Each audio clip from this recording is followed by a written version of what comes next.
Bonjour et bienvenue sur cette deuxième capsule vidéo de la partie A génétique, tous semblables et tous différents.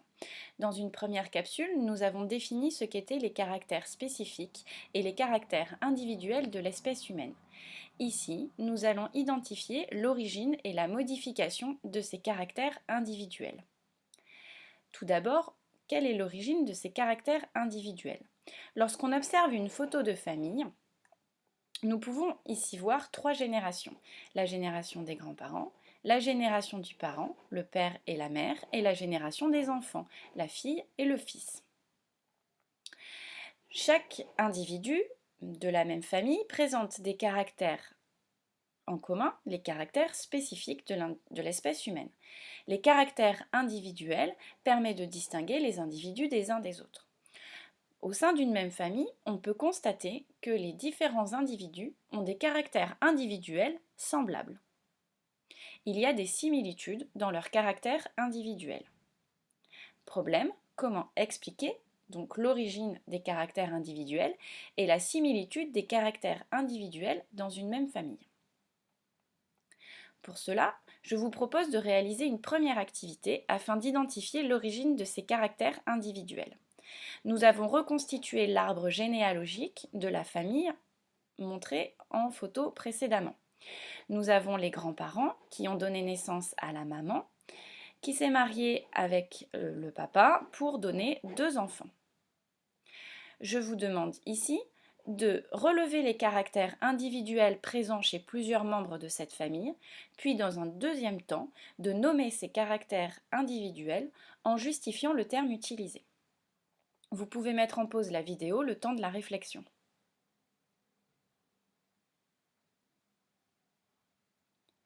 En observant l'arbre généalogique, on se rend compte que des caractères individuels sont présents chez plusieurs membres de la famille.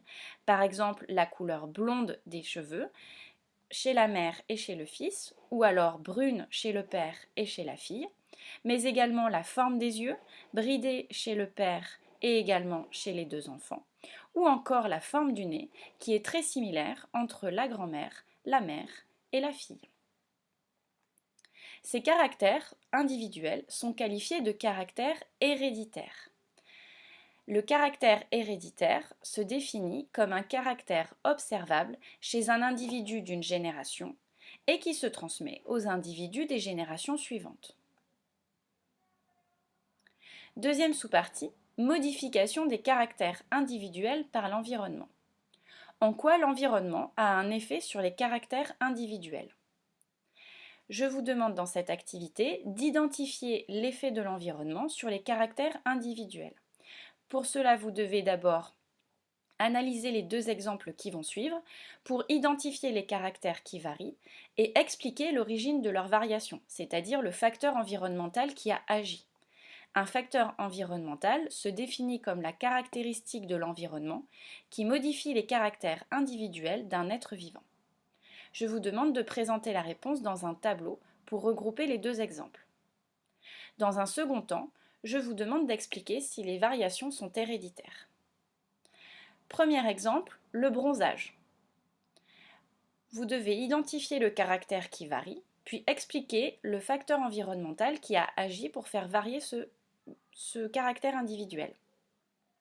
Vous pouvez mettre en pause la vidéo le temps de la réflexion.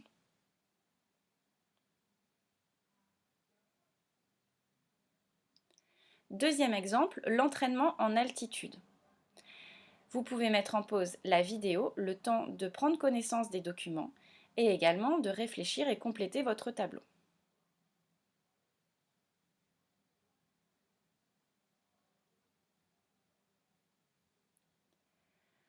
En réponse, j'attends un tableau qui ressemble à ceci, avec les deux exemples, le bronzage et l'entraînement en altitude, et en précisant le caractère qui varie et le facteur environnemental qui agit.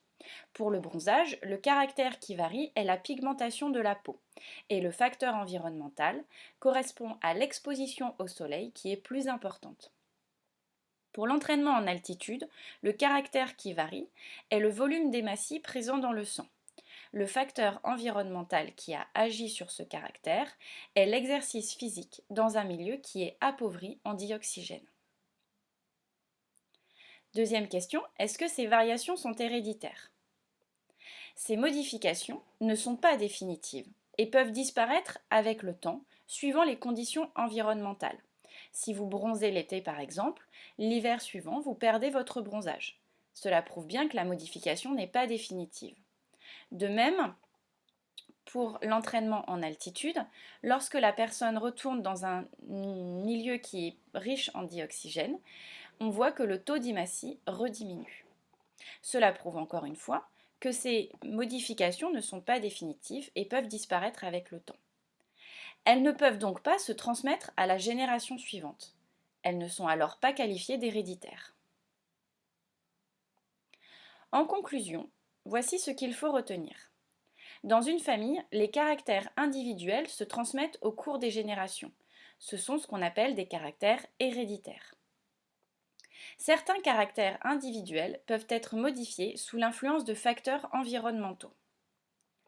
Ces modifications, comme le bronzage sous l'effet du soleil ou le nombre d'hématies en fonction de l'altitude, sont souvent réversibles et ne sont donc pas héréditaires.